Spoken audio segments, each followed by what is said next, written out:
یہ جو سویڈن میں واقع ہوا اور اس سے قبل ٹیری جونز نے جو ہالینڈ میں کیا، اور اس طرح کے ملتے جلتے واقعات جو ہوتے رہتے ہیں، یہ اس لیے ہیں کہ یہ لوگ اس کتاب سے ہار گئے ہیں۔ اگر قرآن کا مقابلہ کرنے کی ہمت ہوتی تو یہ کوئی تھوڑا کرنے والا کام تھا۔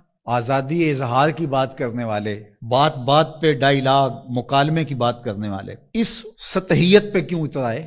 اس لیے کہ قرآن کا مقابلہ ان سے ممکن ہی نہیں ہے، اور قرآن نے چیلنج کر رکھا ہے، اور یہ چیلنج آج کا نہیں ہے، یہ صدیوں سے چیلنج ہے۔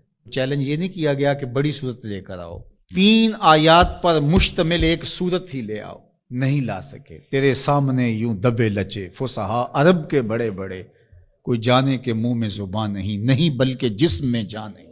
جب قرآن کا چیلنج قرآن میں موجود ہے، اور وہ اس محدود زمانے کے لیے نہیں تھا، قیامت تک ہے کہ صرف 3 آیتیں لے آؤ اس قرآن کے مقابلے میں، اور سب جمع ہو جاؤ، وقت بھی جتنا مانگتے ہو، قیامت تک تمہارے پاس وقت ہے۔ تو اگر یہ کام نہیں کر پا رہے اور کتاب رحمت قرآن مجید کے نسخے کو توہین کا نشانہ بناتے ہیں، تو اس کا مطلب سیدھا سیدھا یہ ہے کہ یہ شکست خوردہ لوگ ہیں۔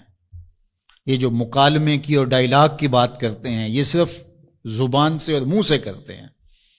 آزادی اظہار کی بات کرتے ہیں تو 1450 سال قبل کی کتاب کو برداشت نہیں کر رہے، تو آزادی اظہار کس کا نام ہے پھر تمہارے؟ تو یہ شکست خوردہ لوگ ہیں، قرآن سے شکست کھا گئے، اور انہوں نے ان اپنی حرکتوں سے بتایا ہے کہ ہم قرآن کا مقابلہ نہیں کر سکتے۔ جب دلیلیں ختم ہو تو گالیاں دی جاتی ہیں، جب بات کرنا نہ آئے تو گریبان کو کوئی پکڑتا ہے۔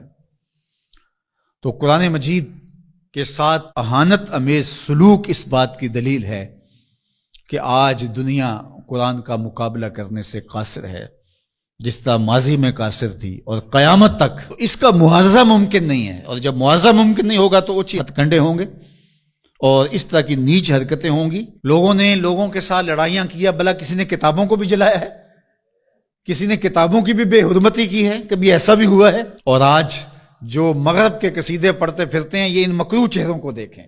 تو آئیے میں اور آپ اس کتاب سے جڑ کر کے اپنی زندگی کو ان بلندیوں پر لے جائیں کہ پھر ہماری گرد راہ کو بھی کوئی چھو نہ سکے۔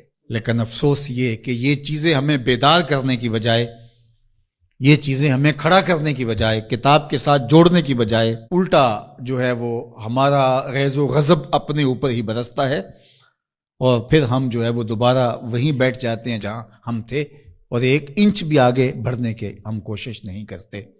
یہ واقعات امتوں کو کھڑا کر دیتے ہیں۔ آپ تاریخ پڑھیں، چھوٹے چھوٹے واقعات سے قومیں کھڑی ہو جاتی ہیں، لیکن قوم ہو تو کھڑی ہوگی نا، اور جب قوم ہی نہیں ہوگی تو قیامت بھی ٹوٹ جائے تو کوئی فرق نہیں پڑتا۔ اقبال نے کہا تھا، جس سے تعمیر ہو آدم کی، یہ وہ گل ہی نہیں۔ اس مٹی سے پھر کچھ بھی نہیں بنے گا، یہ مٹی کی مٹی رہے گی، تودا رہے گا ریت کا، کچھ بھی نہیں بنے گا۔ قیامتیں گزر جائیں تو کچھ نہیں ہوتا۔